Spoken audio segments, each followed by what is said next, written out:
We are almost there, Dad says. I finally sit up as my cat. Sherbet leaps off my feet onto the floor and crawl over to the window so that we are living in from now on. It looks dry, the road and ground being the color of red, with yellow grass and strange red rock formations. We are practically driving in the sand. This is way different from Virginia back in the United States. After a while, Dad pulls our car into a long skinny driveway where there is an old two-story, sand-colored house. It's not like the house we used to live in back in the U.S. That house was nicely painted white with a front patio and a small garden and 5 different gnomes in the front yard. And in the back was a small backyard that was fenced with a pretty bird bath and well-built swing set.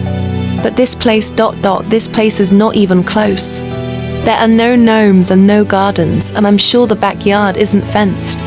In fact, the area that goes beyond and outside the property is covered with yellow grass and a few trees. There's a small porch with 2 chairs where the front door is.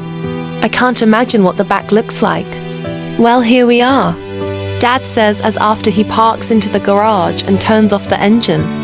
He and Mom and Alex unbuckle their seatbelts and immediately step out of the car. But I stay there, looking out the window and at the garage we are in. There is a bunch of junk everywhere, and it seems like nothing is in place. What was Dad thinking? Come out, Chloe, and meet our new home, Dad says. I pick up Sherbet and finally get out with a sigh and slowly walk out of the garage. I can only stare at our front yard. No flower gardens, no nice patios, no gnomes. I sigh and follow my parents up the small porch and into the house. The first thing I see is a small living room with a medium-sized TV. The room had 3 lamps, 1 couch and 2 chairs. Dad came here earlier with the movers and must have set everything up for walls aren't nicely painted with white. They are made of brick.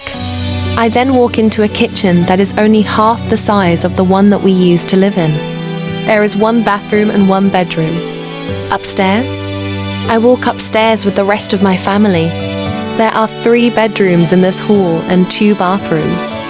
1 bedroom has a queen-sized bed, which is obviously for Mom and Dad. The other 2 have a single bed.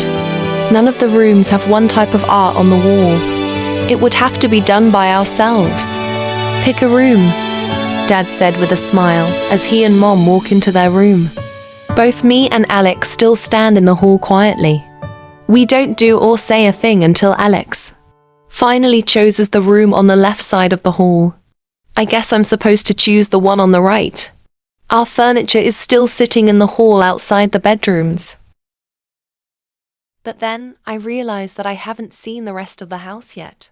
There is another set of wooden stairs, so I walk up them until I get to a door and enter the room.